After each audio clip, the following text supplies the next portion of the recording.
Bob said, "Look, this is my topic. I'm going to show up every week, every recording with this topic, and until we do it, I'm done." I actually think Bob has been happy that we haven't gotten to this topic because it's allowed him to skip out on doing any research on any other topics for about a year now. Yeah. Well, but it turns out that today, at this point, it's actually kind of timely because one of the movies that's going to be discussed is one of the more notable films in the history on the resume of a famous actor who recently passed away. And not to spoil, but as we're recording this, Burt Reynolds just passed away, and Paul and I was Burt and I was Paul in glad to. I'm hoping that generates some downloads on our Burt Reynolds discussion. That's right. we did link to it several times when it came Yeah. up in some discussions about Burt Reynolds. So, and in those threads where people were trying to pay respects to Burt, obviously Bob went in there and started his Ben Orr joke series on Burt Reynolds movie titles. So, Bob, do you want to share some of those movie titles? Well, we had Smokey and the Casket, which obviously was a pretty Deliverance. Yeah, the other one we had was Cannonball. No, I think mine was Cannonball Done. And mine was Cannonball Procession. The Cannonball Procession. Yeah, so we had some pretty good ones. Boogie Mornings, like MOU. Yes. So, Well, as we talked about on that, definitely an icon of my youth.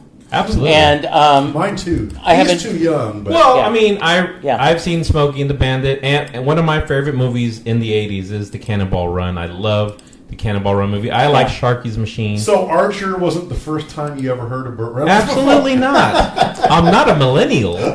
so when he died, I have a new boss in my day job, and he said that the VHS tape of Smokey and the Bandit he watched over and over again as a kid, and his parents went to see Rocky, Yeah. and they came back talking about how great it was, and his only line was, "Is it really better than Smokey and the Bandit?" Because And actually, Rocky is better than Smokey Yes, and the And Bandit. the chronology on that's weird because Rocky came out a year ahead of Smokey and the Bandit, so they must have waited until it went to the dollar movie. Or must have been something. one of the other. Might have been one of the other Rocky. Maybe one of the Rocky sequels. 2. Rocky or something. 2. Yeah, But yeah. he said, in his mind, that was the standard. The gold standard was, can you beat Smokey and the Bandit? If not, Smokey and the Bandit or GFO. And I do have a funny story about Burt Reynolds and his recent passing. I know, because death is always funny, right? There was I took a picture standing in front of Burt Reynolds, that magazine cover where he's naked, Vanity Fair, Playgirl, Cosmopolitan. Drinking on the air. Yeah, so there was a bar I went to several months back where they have... Now, what kind of bar was this? this may have been an alternate lifestyle bar that I was forced to go to. Forced? Boy, you So- think it regularly. So I'm standing in front of the naked Burt Reynolds portrait, and I took a picture in front of it because I thought it would be good shtick. And I posted that in one of the threads discussing the death of Burt Reynolds. And Facebook actually gave me a violation and removed my post. Now, mind you, Burt Reynolds is not—he's nude, but he's covering all of his privates. You're totally nude out. He's covering his privates, so there's nothing being shown. But as you can, I can just imagine the amount of policing Facebook had to do to remove all of those pictures of naked Burt Reynolds. Yeah. It must have been tons and tons of deletions. Well, I'm so glad you brought that up. Before we hit record, I was sharing that I have been Ubering a little bit to earn some extra money.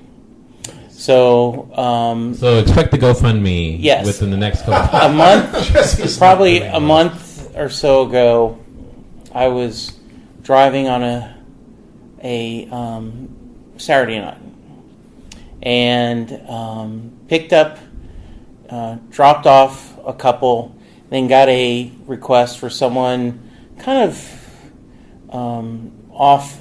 I just dropped someone at the airport, and it was near the Love Field, that area. Oh, okay.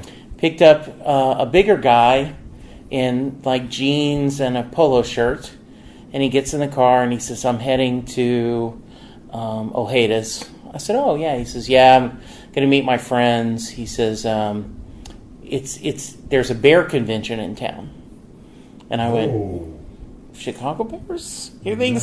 No, in the it was more the bear and twink variety. Yes. And he said, Which I'm asking for a friend. Obviously, I don't know. and he said, "You should do well this weekend." Driving. I'm like, "Okay. Thank you." He says, and then I dropped him off, and he said, "I'm serious. You should hang around this part of the area. You will do well." Okay. I got another call, and this was at the steakhouse off Harry Hines. I'm drawing a blank on it. Someone's screaming at it, but it's a fairly well-known steakhouse and older. And I picked up 4 guys, all rough, looked like they worked offshore, construction. I'm like, "How was the steak?" "Oh, it was crappy. I can't believe it. Do you mind stopping at the station to get us a gas station so we get some beer, cigarettes?" "Don't mind at all." So 3 of the 4 guys get in, and the 4th one says, "So how late are you working?" I said, "Man, I'm going to work for a while. Till things slow down." He said, "Well, do you have your phone number? Can I have your phone number?" I said, "Why? Are you guys thinking about going to like a strip club or something?" Because they had talked about it. No, just for me. Like when you're finished, you call me and we can have a drink or something. So you got hit on. So he didn't want to just give Jesse a tip. He wanted just a tip. And I'm looking oddly like, okay, first off, what makes you assume? and 2, what? And so I kind of, by then the friends, his coworkers came in there and we dropped him off. And the guy did, as he got out, looked at me like, nodding like, Now, if you did lean in that direction, was this guy fairly decent as far? No. Okay. No. Well, Jesse, was there any part of you that was flattered? Yes. I mean, I did take it How like... could you not be? Right. I'm like, hey. Some people could just be so offended by the thought. I went... So the next day... Yeah, they didn't have a Dr. Carlton Maxwell moment. So, yesterday was Chili's birthday, and I know you've co-authored hundreds of books with him. I have. We've written over 312 books together. Did you celebrate together? As a matter of fact, we did get together for a little late lunch, but it was a week ago. It was a week ago that we did that. We couldn't get together on his birthday. I don't know much about him. But I did give him his birthday spankings, and I think he loved it. I bet. Although he punched me. So he's not gay like you? Craig, what are you doing?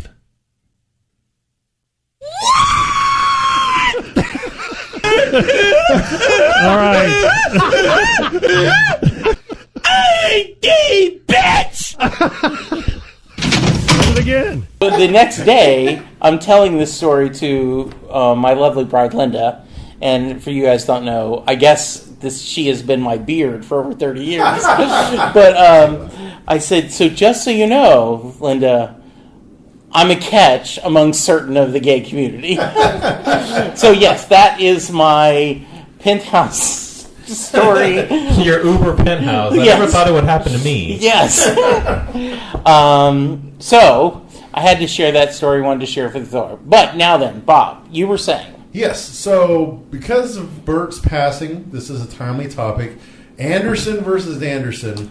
We're talking about the directors Wes Anderson and Paul Thomas Anderson.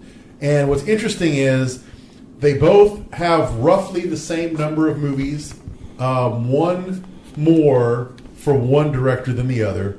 Their first release was both in 1996. So you're talking about guys with the same last name whose time frame is identical and whose body of work, whose volume is virtually identical. So, in my mind, this seemed like a pretty interesting... And they're both known as critically acclaimed. You know, their films are not like, you know, going to do huge #1 blockbuster movies, but they're always Oscar bait and, you know. So you're kind of messing with the franchise. A little bit. We've done that before. Who Yeah, has we have. more? So Yeah, we did it with the Soundgarden Allman Brothers. yeah. So Which was we're an gonna odd do. combo. Yes, we're gonna do. First off, are you gonna tell us how many? We're not guessing how many we would call Yeah, you're saying significant. who has more. Okay. Who has more, Wes Anderson or Paul Thomas Anderson? I don't want to tell you which director has the one more movie because I don't want to skew your estimates there. All right, Junior. Okay, so Board goes to you. which is the one that did Boogie Nights? That's Paul Thomas Anderson. He has more. Okay. And that's the Burt Reynolds tie-in, by the way. Yes. Spoiler. So I am going to pick, just to make it interesting, I'm going to pick Wes. Okay. All right. Now, a couple of interesting tidbits. Now, before you had done the research, what would you have said? I probably would have gone Wes. Now, see, Wes to me seems more artsy, indie filmish, and he is. And the other one, well, they both are really. They both are, but I think which one's the one? Paul Thomas, I think, is the one that did a little bit bigger production movies, more star power. I think Wes Anderson uses the same cast basically in every movie he does. And roughly how many movies do they each have? Roughly... It's like a total of 15 or so, right? Yes. The combined total is 15. Okay. So one has 7 and one has 7. I'm going to say... No, wait a minute. One has 8, one has 9. So it's 17. I'm going to say combined, they've only got 5 good ones. I would go up to 7. Okay. So yeah, so one has 8, one has 9. Okay. So a couple of tidbits here, because what's interesting is Wes Anderson, he's from Houston, and he is the one who he went to college with. Hey, how's it going, Wes Anderson? I'm Owen Wilson. Which is why he's in just about every movie that Wes Anderson's made. They both went to UT, and they were at UT around the same time as All Right.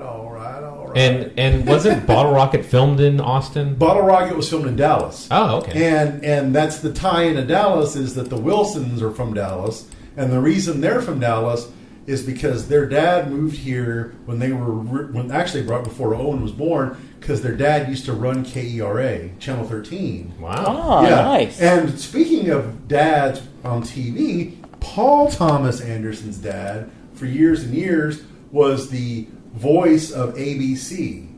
I forget exactly what his first name was, but he used to do all of the, kind of coming tonight, Battle of the Network Stars, and all that, So all the promos. All the promos, all the voiceovers was his dad. 3, 2, 1. Tonight's all new. First, is Angela really married? Guess who's here? It's the hubby that wouldn't die. Who's the boss? Then. Swear, Nancy! I've just been partnered with Margaret Farquhar. The Wonder Years. Then, take this job and shove it. Girls, you'll never believe One what more he wanted me time. to do. I've just been partnered with Farquhar. I can get that. Okay. God, this is terrible. Who's the boss? Then. Swear, Nancy! I've just been partnered with Margaret Farquhar. The Wonder Years. Then, take this job and shove it. Girls, you'll never believe what he wanted me to do. On Roseanne. And John is rocking the factory on Have Faith. And Loves in Bloom on 30-something. What a piece of shit. Would you say that these two are the two most famous directors with the last name Anderson? Because there's one that just recently passed away. There's another Paul Anderson, isn't there? W.S. Anderson. Paul W.S. Anderson, who does all those Underworld or all of the vampire sci-fi movies. Yeah. And then, in addition to that, Michael Anderson, the director of Logan's Run, is another Anderson. He just recently passed away, and I don't think we got to this person during our Deaths How Many, which we recorded recently. He passed away in April. Would he count? Logan's Run was a pretty solid. movie. Logan's Run was solid. It says he also directed The Dam Busters. Anybody know anything about that movie? Wouldn't that like Dan Aykroyd and Could be. Bill I have no idea. The only one that stood out to me here was a giant Stay Puft Marshmallow Man. No, it's Ghostbusters. He also did Around the World in 80 Days. That was kind of a big one. Okay. Hey, I wonder if I ever directed a movie. Hey, buddy, help me out with a sandwich? Where is it? Louis Anderson. Louis Anderson. Maybe he's directed an episode of Buckets. Not Buckets. What's Baskets. Buckets. And the bums down at the beach always coming up to me. Hey, buddy, could you help me out with a sandwich? Well, sure. Where is it? Okay, so according to Wikipedia, a Tom Anderson, Lindsay Anderson, Michael Anderson, Mitch Anderson, Paul Thomas Anderson, Paul W.S. Anderson, Wes Anderson, Brad Anderson were the people. Oh, okay. So there have been a few. These are the two most notable Anderson directors, but W.S. is also... So, actually, Paul W.S. Anderson, he directed the Resident Evil movies. Those were all the same. Resident Evil, which is a great franchise. Blade. In addition to that, he also directed Alien vs. Predator, which I think is a really good movie. And he did the greatness of Mortal Kombat. Your soul is mine.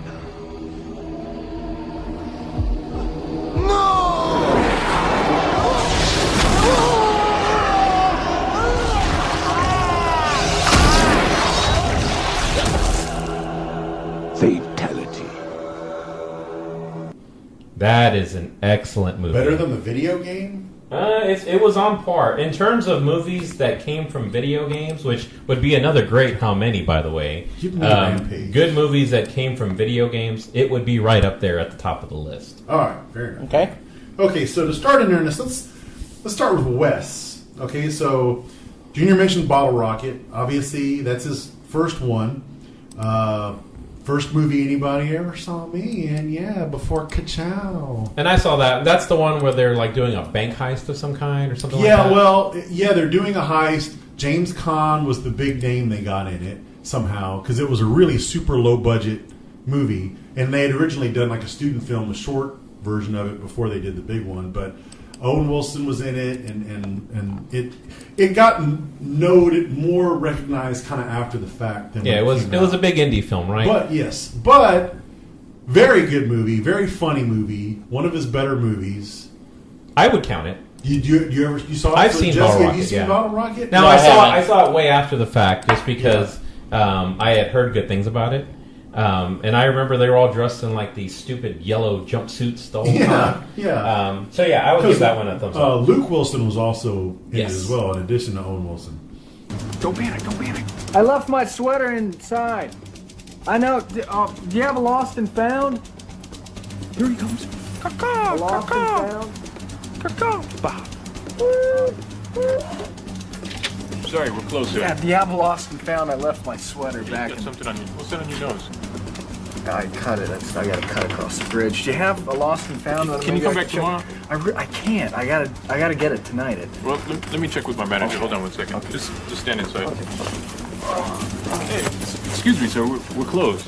Oh, what about that guy? I left my sweater. You forgot a sweater. Oh yeah, I left some money in there. The money where? In the cash register. Step away from the door. Stop. Okay, so they got a split vote on the Bottle Rocket. Okay, so you guys are saying yes. Choice. Yeah, Hoster's Choice. And I would now that this is a 3-man booth, Hoster's Choice will actually really be matters. the deciding Yes. factor. I would count Bottle Rocket. Okay. So the next one, this was the first one that really was kind of big for him. Rushmore. This one had Bill Murray and Jason Schwartzman, and it was set at the boarding school where the kid, Jason Schwartzman, who is the son in real life of Adrian from Rocky, Talia Shire. That's her son. Oh, I had no idea that they were related. So that's his. So in that movie, they're like fighting over. They both like the same girl, and they're just like pulling pranks on each other. Yeah. Bill Murray is like I think he's like alumnus of the boarding school who's super This rich. is an election, because that for some reason I'm thinking of that movie. But The this Renee is Zellweger movie? No, election. Or not Renee Zellweger. It that was Reese Witherspoon. Yes. That was Reese Witherspoon and Matthew Broderick. Yeah, and Ferris Bueller was in it, right? Yeah. No, in this one, they're like just pulling pranks on each other to try and annoy the other one the whole movie. I've seen that movie. Yeah. I will recognize. I recognize that most people like it. So Okay. yes. Okay. I like your nurse's uniform, guy. These are OR scrubs. Oh, are they? Well, they're totally inappropriate for the occasion. Well, I didn't know we were going to dinner. That's because you weren't invited. Take it easy, Max. You were the one that ordered him a whiskey and soda. So what's wrong with that? I can write a hit play. Why can't I have a little drink to unwind myself? So tell me, Curly, how do you know Miss Cross? We went to Harvard together. Oh, that's great. I wrote a hit play and directed it. So I'm not sweating it either. Can we get a check, please?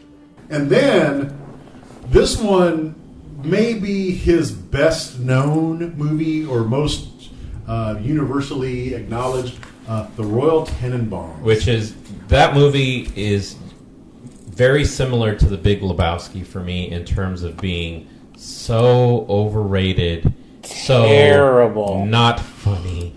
Not even Ben Stiller's kids with the jumpsuits, or the tracksuits. I mean, Gene Hackman. When I saw it, I really wanted to like it. I had to do multiple viewings because it's so boring in some sections that I had to give up and start watching it over again. So did all the stuff with Luke Wilson and Gwyneth Paltrow beat you down? Yes. And he's all Bjorn Borged up. Yeah, they're all basically all incest up the whole time. Yeah, terrible. But I mean, I acknowledge everybody thinks it's a great movie. So I do think it's overrated, but the Gene Hackman, Ben Stiller stuff is so much shake laugh, and those kids with those, what was it, Uzi and Ari and whatever, and Gene Hackman's always got them doing all sorts of crazy stuff. That part's funny, but the rest of it, I agree. I think it is. So right now you're padding your numbers. So that's 3. I'm not going to count. So far, he's not had a bad movie. I would count it. It's globally recognized as a good movie by most people, even though I think it's overrated. But like I said, it falls in the same bucket as The Big Lebowski. Everybody loves it. I don't think it's that great.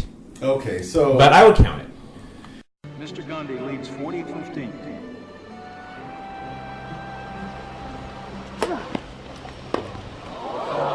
That's 72 unforced errors for Richie Tenenbaum. He's playing the worst tennis of his life. What's he feeling right now, Tex Hayward? I don't know, Jim. There's obviously something wrong with him. He's taken off his shoes and one of his socks, and actually, I think he's crying.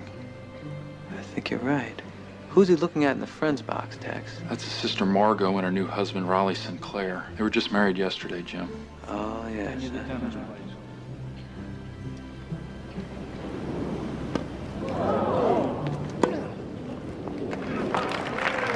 I've never seen anything like this. Neither have I. Strange day out here at Windswept Fields.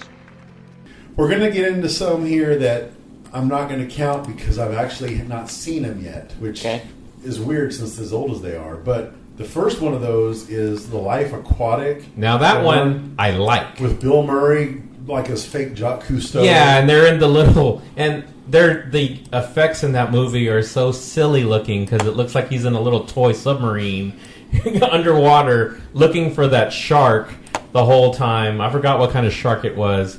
But that movie is actually really, really funny. I saw that movie in the theater. It came out like in 2004. 2004, yeah. So yeah, I would definitely count that. And I don't know why I never haven't seen it. Don't want to see it. Yeah, I've always wanted to see it, but I never have seen it. It's actually really funny. I would give it a thumbs up. There's a lot of good Bill Murray panic face, and then he has this guy, like a foreign guy, that he takes with him on all of these trips, and he's constantly playing these folk versions of David Bowie songs on his boat. Yeah, like on his boat. It's really funny.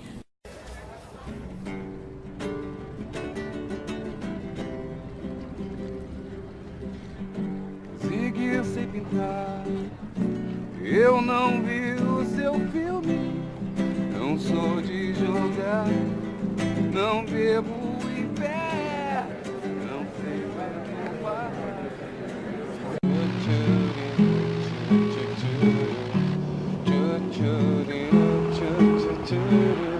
Você não sabe se vai ou vem, pouco me importa se o dinheiro é seu.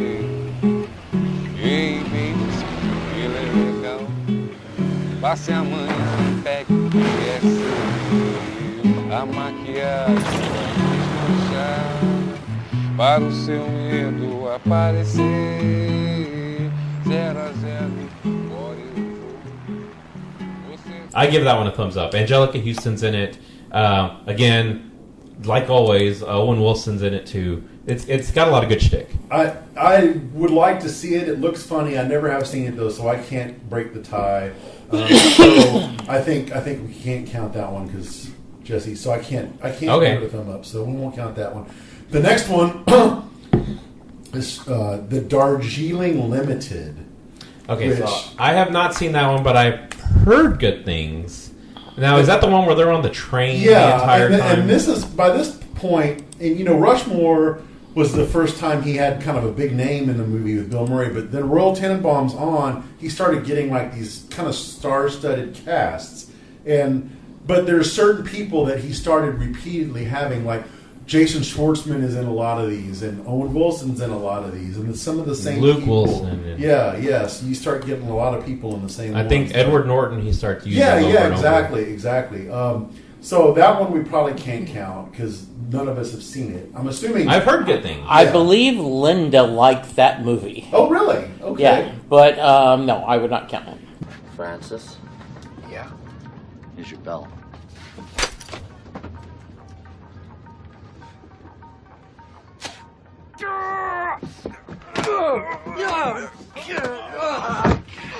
Stop!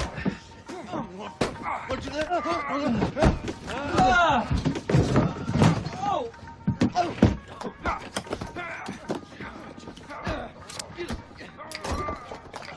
You don't love me! Yes, I do! I love you too, but I'm gonna mace you in the face! Stop!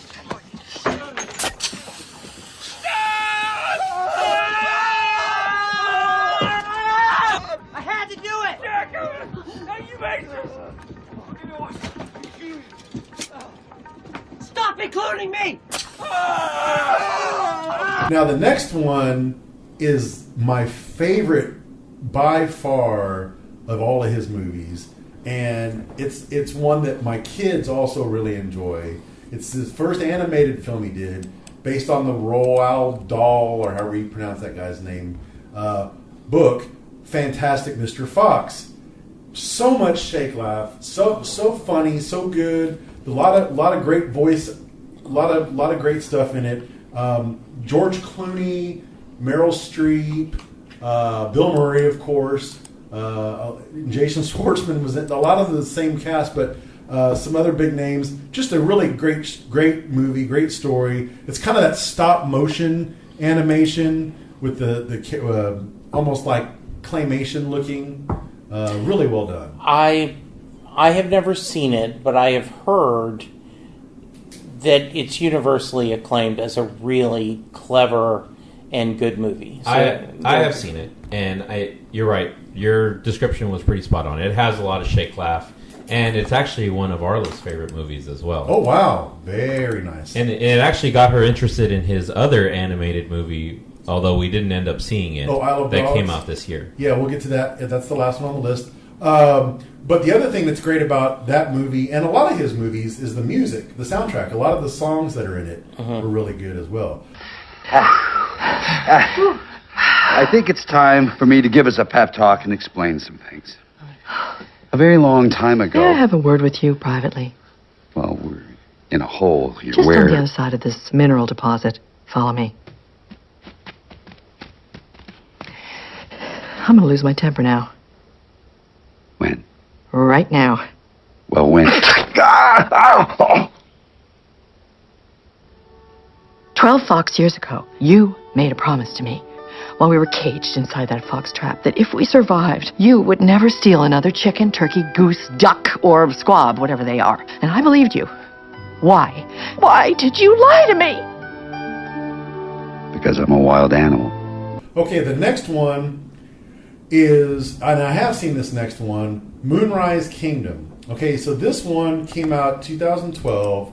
It's got Edward Norton, Bruce Willis, Tilda Swinton. There's a lot of people in it, and it wasn't bad, but I wouldn't go so far as to give it a thumbs up. Basically, there's a kid and a girl. They run away, and the kid, the Boy Scout, Edward Norton's the Boy Scout leader, and they go looking for him.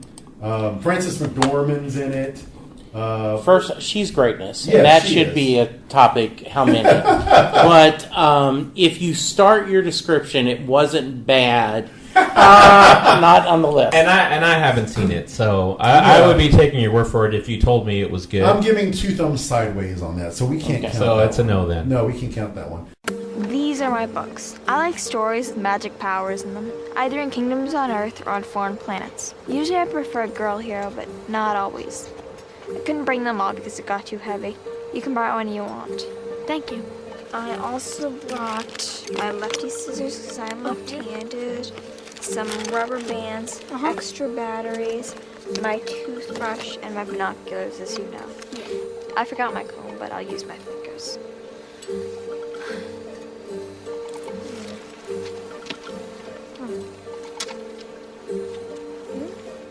Wait, these are all library books. In my school, you're only allowed to check out one at a time. Some of these are going to be overdue.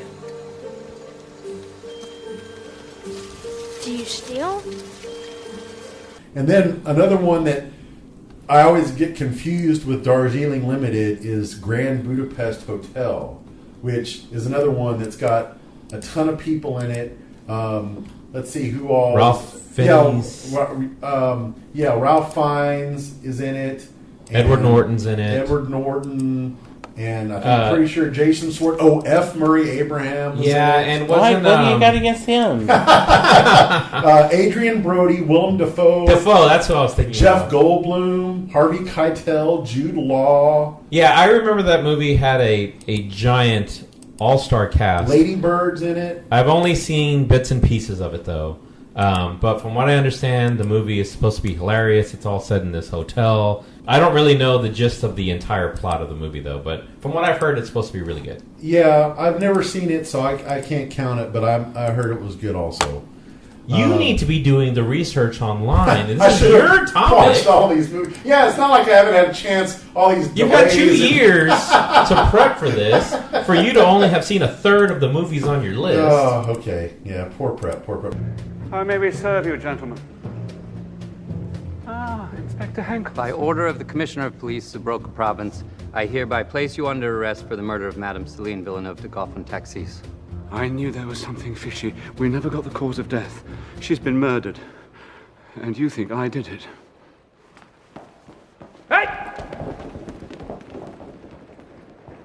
Now, what I did see and was really looking forward to was Isle of Dogs that just came out earlier this year. It was good. I would give it a thumbs up, but I was expecting it to be great because how much I like Fantastic Mr. Fox and all the people who were in this, like Walter White was in it, Bryan Cranston, and then Edward Norton, Bill Murray, Jeff Goldblum, Frances McDormand again, Courtney B. Vance, Scarlett Johansson. They're just F. Murray Abraham again. Now, does her dog version whip him out at least? Yeah, I mean, she's not wearing anything, so I guess. But, yeah, like I said, I would give this a thumbs up, but just not as enthusiastically as I was hoping I would when I saw it. I was expecting greatness. I was expecting an A, and it was more of a B. Now, I have not seen it, but it looks interesting. The cast sounds solid.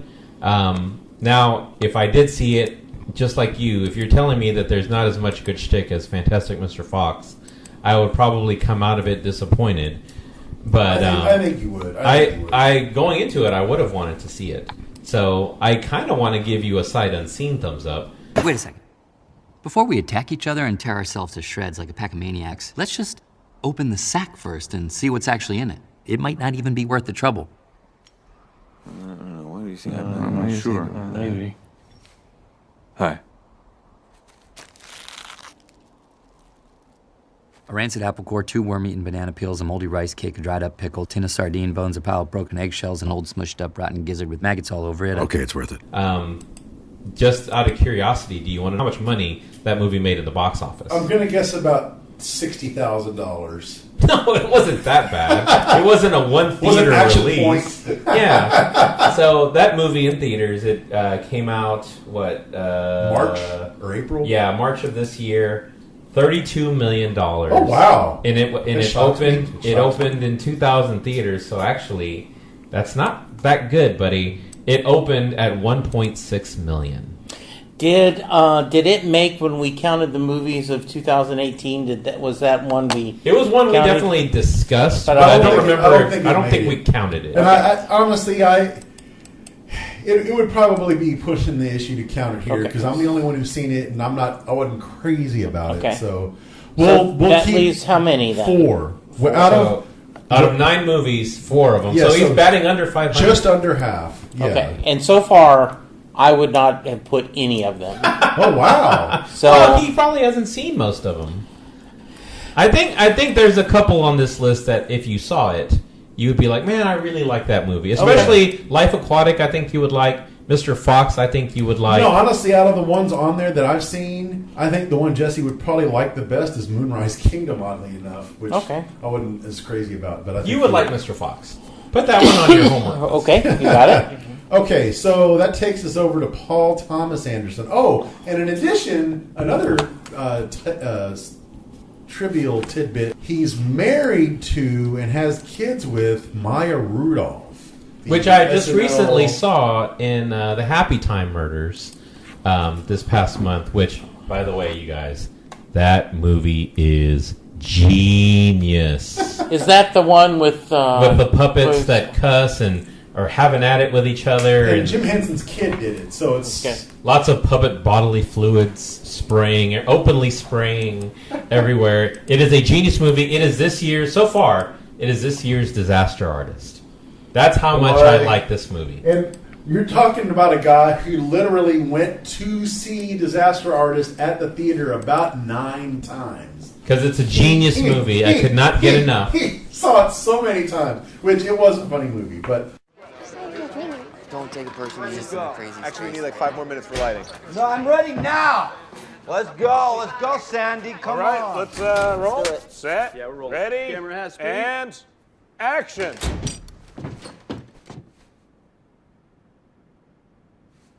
What line? What line? I did not hit her. It's not true. It's bullshit. I did not hit her. I did not. Oh, hi, Mark. Okay. Action. What is line? I did not hit her. It's not true. It's bullshit. I did not hit her. I did not. Oh, hi, Mark.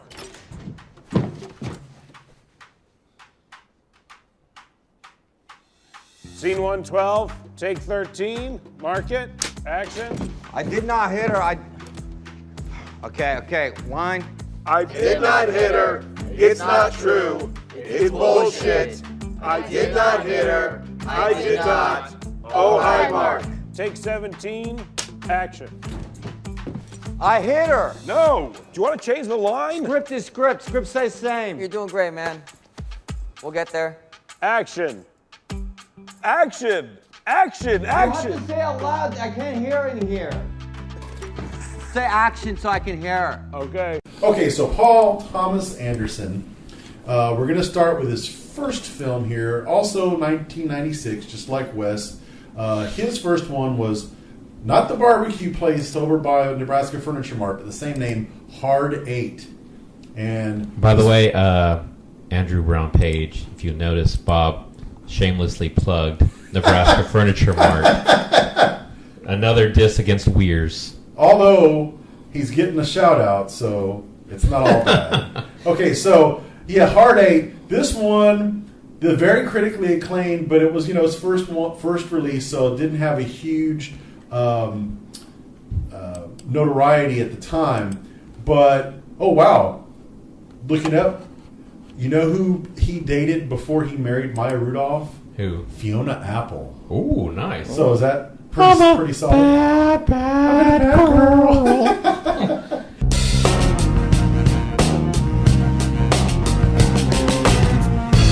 Pretty solid.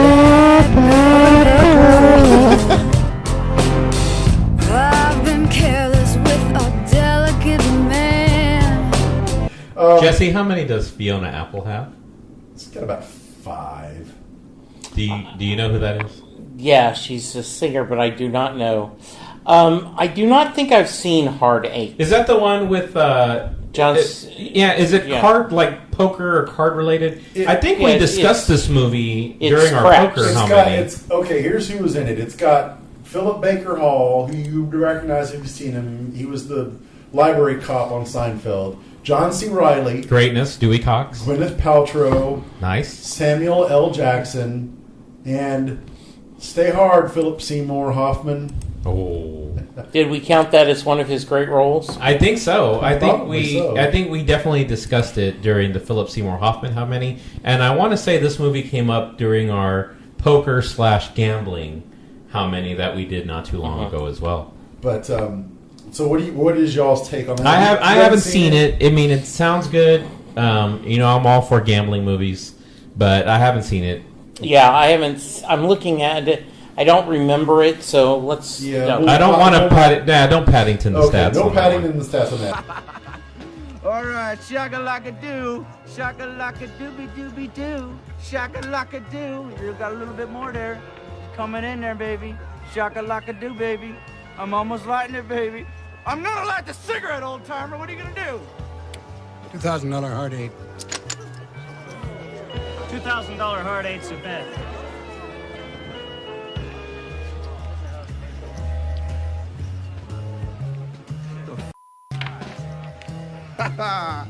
Oh man, you play that game, don't you?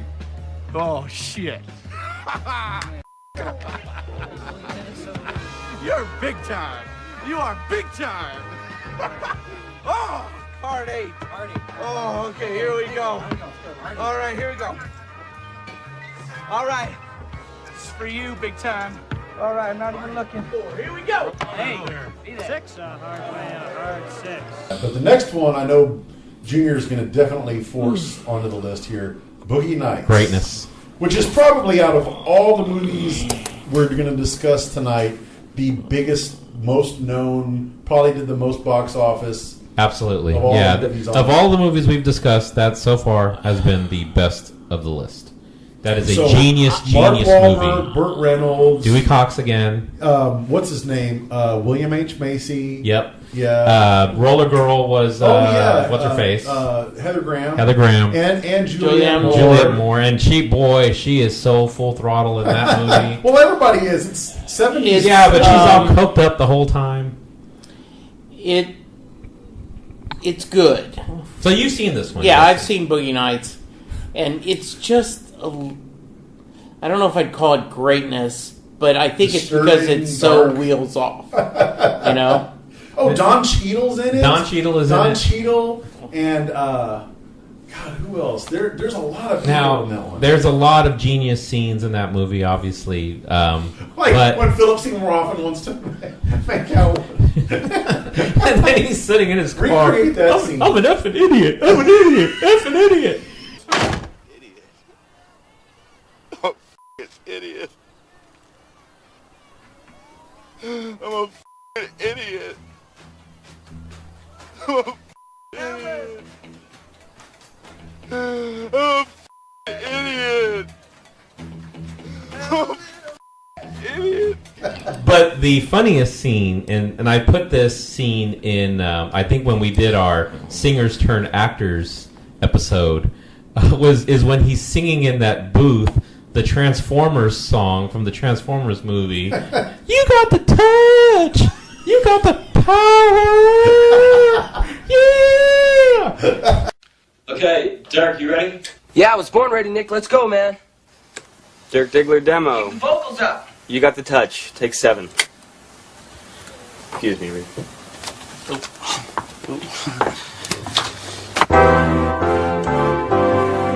You got the touch. You got the power.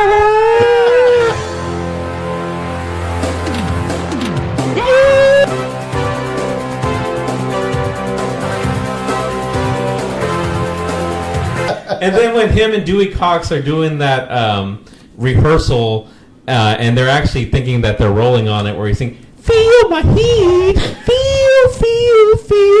feel my heat." All day, all night, you feel my heat. Feel my heat. I think we should repeat that again. Feel my heat. Feel my heat. Obviously, this will all turn into a karaoke episode later. That's, you know, at this point we're playing. All the reason we're doing My this. favorite scene in that whole movie is the Alfred Molina firecracker scene with Sister Christian. Sister Christian. Yes. Huh? We got something there? There it is. That's that half key right there. Now that is some quality shit. If you want to, don't worry about it. that out. I mean, go ahead. You know, if you want. No, wait. Set me hold up.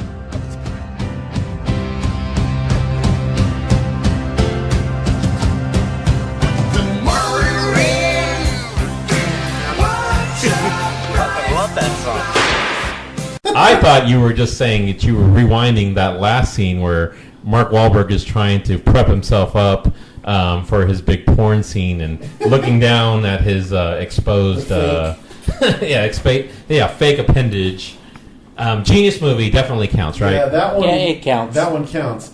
Now the next one is one of, if not my number one least favorite movie of all time. So I'm gonna host your C block this. No, you can't do it. It is the terrible Magnolia. Although I will say, if there was just the Tom Cruise section of that movie alone, it would be greatness. That's why I would count it. So I had not seen Magnolia up until last year, actually. What? Yeah, because I didn't see it in the theater, and I knew eventually when you first started wanting to bring this topic up 2 years ago, I was like, you know what? I'm going to watch this movie just so I can be somewhat prepared for this topic. And I actually like the movie. Now, some parts of it are kind of dumb. The whole Philip Seymour Hoffman portion is really stupid. But, like you said, the Tom Cruise sections where he's doing that self-help seminar, and I don't know if you want to verbalize parts of his speech. Tame the Okay, you now have to edit this out. What TJ Frank Mackey? And what's the whole side plot there that his dad's on his deathbed or something? Yeah, and that Philip Seymour Hoffman is basically taking care of him on his deathbed the whole time. But again, the stupidest part of the movie is when it's raining frogs. When that scene happened, I'm like, I'm literally, this is terrible. And I know, okay, Bible and all that stuff, but come on, man, that was just stupid. I quit watching it when I taped. So you thought it was bad too? Yeah, I did. Yeah, I don't Awesome. think it's a good movie. But it was so critically acclaimed. Yeah. Oh, the greatness. And I remember the Michael C. Caine when he, not Michael, yeah, Michael Caine. John C. Reilly or Michael Caine? Caine. Right, yeah, I don't know why I gave him a C. A middle Michael initial. C. Caine. Well, it's all the Tame the Sea. It's all the Tame the Sea. When and Michael Fear the Sea. Caine won Best Supporting Actor, he said, "Oh, Tom, you're taking such a pay cut," because Tom was nominated for supporting actor in that. So. But I remember that thing like you talked about with the frogs. That's when I was out on that. But the Tom Cruise thing was shake laugh. That was good. Okay. So I would say yes. You would say no. Now, what was more shake laugh? Was it when Tom Cruise was doing the seminar, or when he had the interview? Yeah, where he has that panic interview where he's getting ambushed with all those questions about his dad. Was he all Me Too'd up? Yes. Oh. Is this the attack portion of the interview? Is the girl coming in for the kill? No, this is about getting something right and clarifying one of your answers to an earlier question. What question? I was told that your mother died, Frank.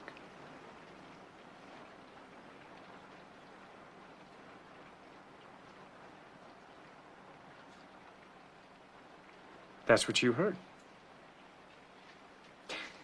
Do you remember Miss Sims?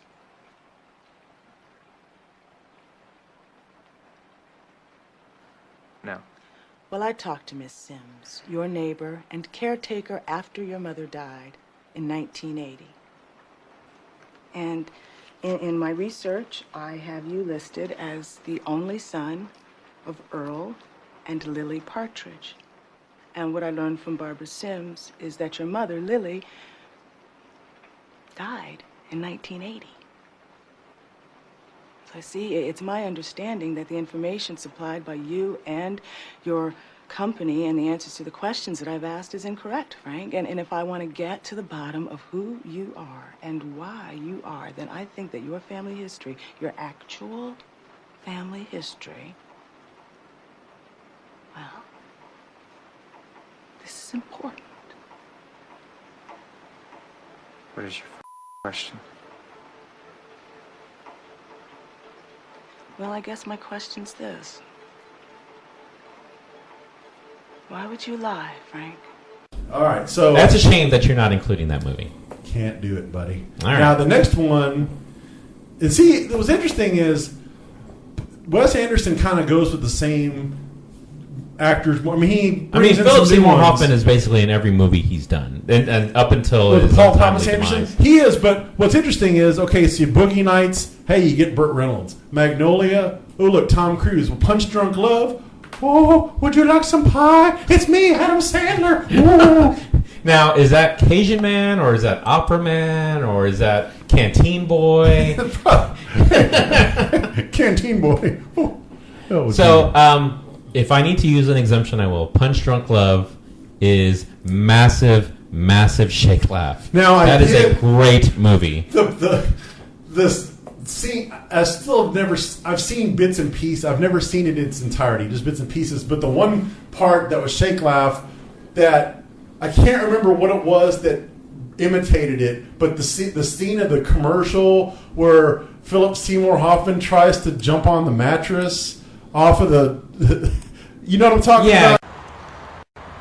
Hey, this is Dean Trumbull for the Mattress Man. Give me a call at 370-0466. For limited time only, D&D Mattress has queen mattress sets for $99 and king sets for $129. Shit! Oh, man, you alright? Oh, yeah. Because he runs a furniture store, but he's also manages a phone sex line. Yeah. So and that's where Adam Sandler isn't he calling the line and he's not paying or something? Well, yeah. So apparently, I guess they overcharged him whenever he was having all of these conversations with this phone sex person, and eventually he's demanding his money back. Doesn't want to pay.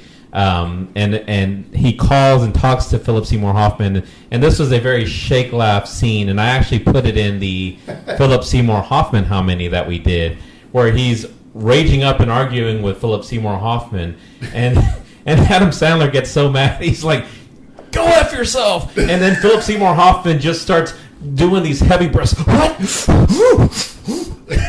Did you just tell me to go F my... That was a bad move. Bad decision, coach. Bad decision. You're dead. You're dead. So Adam Sandler does big, immediate backtrack. Yeah, I did, but yeah, you know what? I'll go ahead and pay. Yeah, it's okay. Big panic. So eventually they do meet up, though, and Adam Sandler ends up bowing up to Philip Seymour Hoffman and ends up talking him out of having to pay. And that movie also has a whole side story where he's buying all this soup and pudding to try and win this trip to Hawaii or something like that. The side stories in that movie are kind of dumb, but it has so much shake laugh because Adam Sandler's character is so ridiculously wheels off in the way that he talks. It's a definite must-see, and I would definitely, if I have to use an exemption, I will. Well, I would count this one just because. And I would count it too. Have you seen it, Justin? I have seen the movie and I enjoyed it. And it's considered one of Adam Sandler's best. Yes, because performance. Because he's actually not doing what he normally does. He's not playing a character. He actually, was.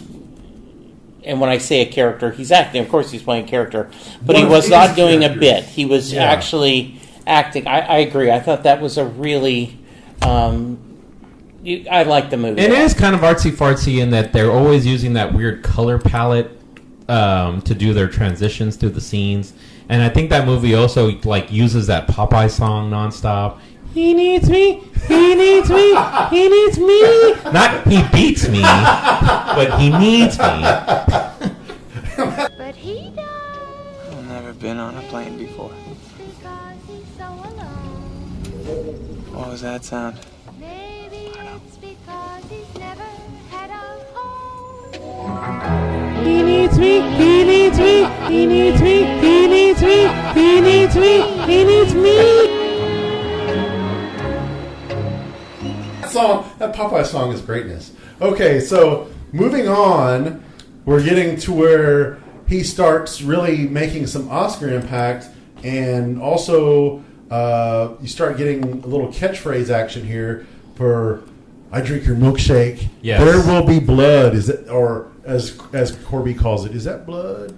Is that blood? The great Daniel Day-Lewis is in that, and I believe right. he may have been nominated, may have even won an And Academy I thought Award he for that won it, one. didn't he? He I mean, probably basically, had. whenever he's nominated, he wins, doesn't he? Yeah, for the most part, he's one of those people that really gets into his character, does a lot of getting into the mind of the person he's playing. So he must have been an oil baron, even in his walking around in his house. But that movie is greatness. Even though it's really long, there is some sections that are kind of boring. Daniel Day-Lewis makes that movie with how full throttle, wheels off, and the ending scene where he gets comeuppance on the preacher guy. Spoiler! Is Gene. This movie is like 10 years old. So, and the whole "I drink your milkshake" scene is great. You know, I've never seen it. Drainage! Drainage, Eli, you boy. Drain dry. I'm so sorry. If you have a milkshake, and I have a milkshake, and I have a straw, there it is. That's a straw, you see. Watching. And my straw reaches across the room and starts to drink your milkshake. I drink your milkshake. I drink it up. Oh wow! It's a definite must see. It was nominated for Best Oscar. I have no doubt. I just have never taken time to watch it. Okay, but we'll count that one because So you give that one a thumbs up, Bob? Yeah, I would give that one a thumbs up. Yeah. All right, now if Isle of Dogs was the Wes Anderson movie I most looked forward to and was somewhat let down by, this next one is the one on this list. The Master, the big fake L. Ron Hubbard movie. Yes. With Joaquin Phoenix. Joaquin Phoenix and Philip Seymour Hoffman. And Philip Seymour Hoffman was playing fake L. Ron Hubbard. And I really thought it was going to be greatness. But again, it was good, but I was a little disappointed in it too, because L. Ron Hubbard, through, a very well-known... in science fiction worlds and such. So I was hoping that would be good, and I did not enjoy it very much. Say your name. Freddie Quill. Say it again. Freddie Quill. Say it again. Freddie Quill. Say it again. Freddie Quill. Might as well say it one more time just to make sure you know who you are. Freddie Quill. Are you thoughtless in your remarks? I usually put some thought into them. Do you linger at bus stations for pleasure? No. Do you get muscle spasms for no reason? No. Do your past failures bother you? No. Do your past failures bother you? No. Do your past failures bother you? No. Do your past failures in life bother you? No. So is it basically the retelling of the Dianetics book? It's basically the start of Scientology, although they don't call it Scientology because they don't call them the names, but it's basically the guy that he's playing, the L. Ron Hubbard fake version, starting this thing up, and Joaquin Phoenix is this guy that gets involved with it. And the Joaquin Phoenix character and the performance is really good, but it's kind of wheels off too. But it's really long for one thing. It's like which I think really is long. a running theme for Paul Thomas Anderson movies. Yeah, There Will Be Blood was 3+ hours. Yeah, the Master. Let's see, how long was it? Does it say here? I'm doing a little quick on the fly research here. 137 minutes. So yeah, it was like 2 hours and 17 minutes. Oh, that's not too bad. I mean, There Will Be Blood, I remember, was a very long. At least it felt long. Yeah, but I mean, like I said, it wasn't. Jesse didn't like it. I thought it was. Amy Adams was in it. That's right. Amy Adams, Joaquin Phoenix, Laura Dern, Mr. Robot was in it. So what did she have carved into her skin in The Master? No splitters, not sharp objects. Oh yeah, and Todd from Breaking Bad was in it too. Jesse Plemons. Oh. Yeah, there's a lot of good people in it. But, I haven't seen it. I'll defer to you guys if you want to. By the way, we gave up on Sharp Objects after 2 episodes. Really? I thought it was just strange. Wow. It's a genius show. You gotta go back and finish that up. and that ending. The ending is such greatness. Okay. Yeah. What, was Linda out on it too? Oh yeah, she liked it more than I did, but she was like, it's just kind of weird. You got to get to Don't Tell Mama. You got to get there. Okay. Well, spoiler. That doesn't mean anything to him right now. Doesn't mean anything, but when he gets there, he'll figure it out. Okay, so we're gonna say a no on the Master, and then 2 more. One from 2014, Inherent Vice. Another Joaquin Phoenix movie. Yeah, Joaquin Phoenix. And I have heard that movie is terrible. And Jesse ought to know this because he's a literary guy here. Wasn't that written by the David Foster Wallace guy that killed himself not too long ago? I'm pretty sure. And wasn't he the one that wrote the? No, it's Thomas Pynchon. My bad, Thomas Pynchon. I thought it was. For some reason, I thought it was a David Foster Wallace book. But yeah, it's basically set in the 70s. Private investigator, all sorts of crazy stuff going on. Joaquin Phoenix is in it. Thanos is in it. Owen Wilson, Eric Roberts, Reese Witherspoon, Benicio del Toro. Did you say Owen Wilson's in it? Owen so Wilson. he cheated on his other Anderson to come over to Paul Thomas Anderson. Martin Short is in it. So there's a lot of people in it. And I remember the trailer looking pretty funny, but I never did get a chance to see it. One thing leads to another, and we pretty much started shooting up together on a regular basis. Then along comes little Amethyst. I don't know if you have the stomach for it, but this is what we had her looking like. Everybody helpfully pointed out how the heroin was actually coming through my breast milk, but who could afford formula, you know? It's a long way from where we are now. Yeah, no, it seems like you're doing real good. I'm a drug counselor. Sorry? A drug counselor? Uh-huh. Trying to talk kids into sensible drug use. It looked interesting in the trailers, but I have heard from several reliable sources, that the movie is awful. Okay. So Jesse? No. Last one, and this one I have seen because ST demanded a watching of it, and I'm going to give it thumbs down. Phantom Thread. Yeah, that was a big critical acclaim. Yeah, Oscar. another Daniel Day-Lewis. I'm going to risk some misogynistic activity here, but if you're a lady, you'll probably enjoy it. If you're a guy, you probably won't. So he's like a tailor or a It's like seamstress or something? He's a fashion designer back in like the turn of the century or early 1900s or whatever. And it's a beating. So he hooks up with some chick, right? That's a waitress at a restaurant or something? It's a beating. Well, really. it made it look like there was something menacing going on. I mean, since the movie's been out a while, you can spoil it. He's just very eccentric, very controlling, and it's just, I mean... So it wasn't entertaining? Not for me.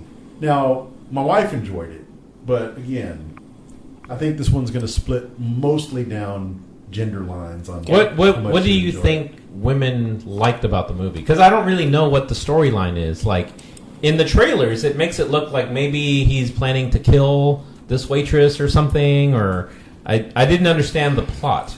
I knew he was some kind of designer or clothes maker. It was set a little later than I thought. It was early 50s, like 54 in London. But he's obsessive. He's controlling. His sister manages the house, the fashion house, but he stitches all these secret messages into his dresses, and it's just, I don't know, man. I just think Phantom Thread is super gay. Do you like it? I do. No, you don't. You don't like it at all. Usually you always tell me what you think. What is this? You're lying.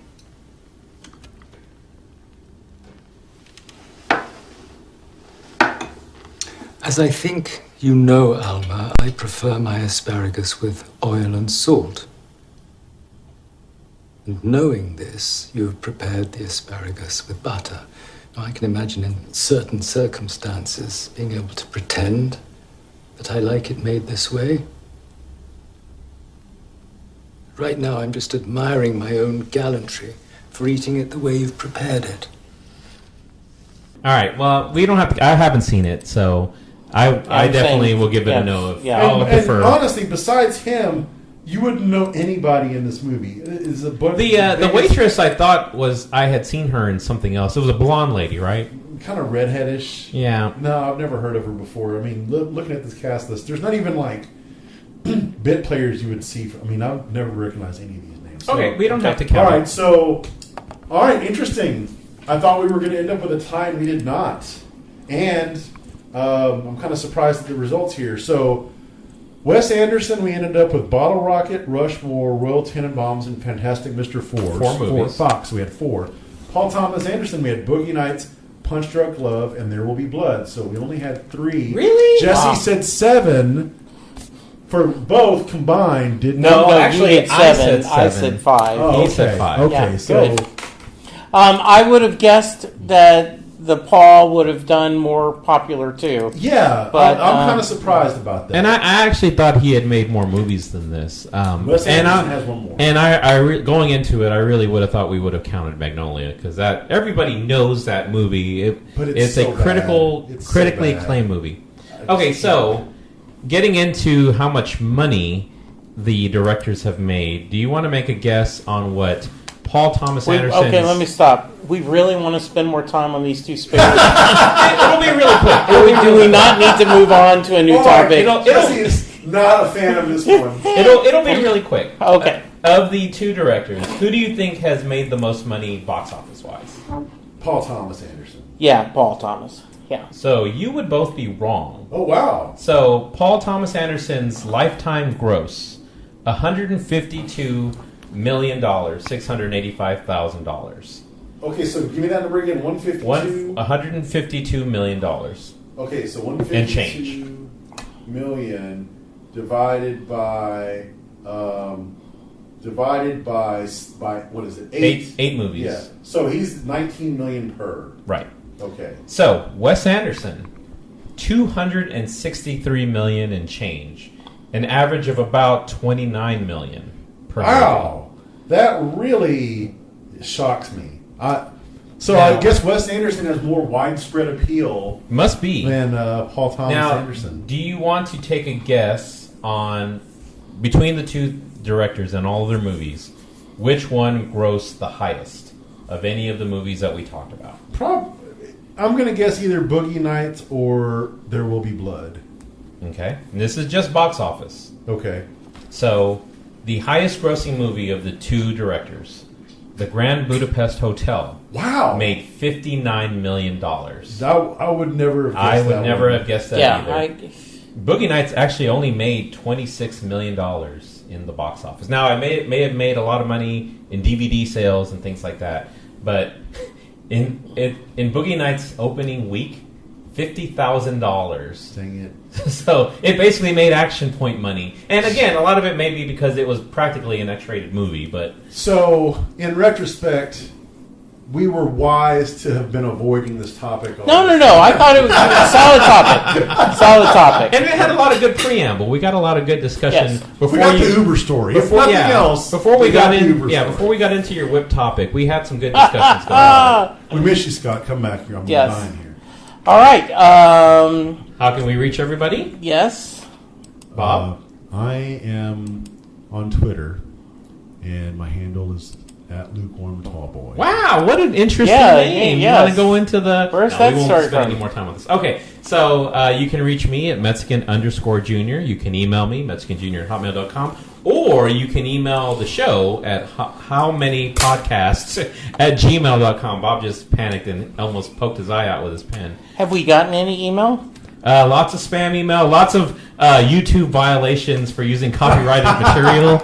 But no fan feedback All for yet. the karaoke, right? You can reach the show on Twitter at howmanypodcast, where we have a whole 18 followers. Nice. That's more than I thought. Yeah. And I am at Jesse Jackson DFW on Twitter. Please let us know. Share what you'd like us to talk about. Just don't make us do this topic again, please. We do this for you. Yeah, nominate your favorite Anderson. We do it for the P1s. You got the touch. You got the power. Yeah.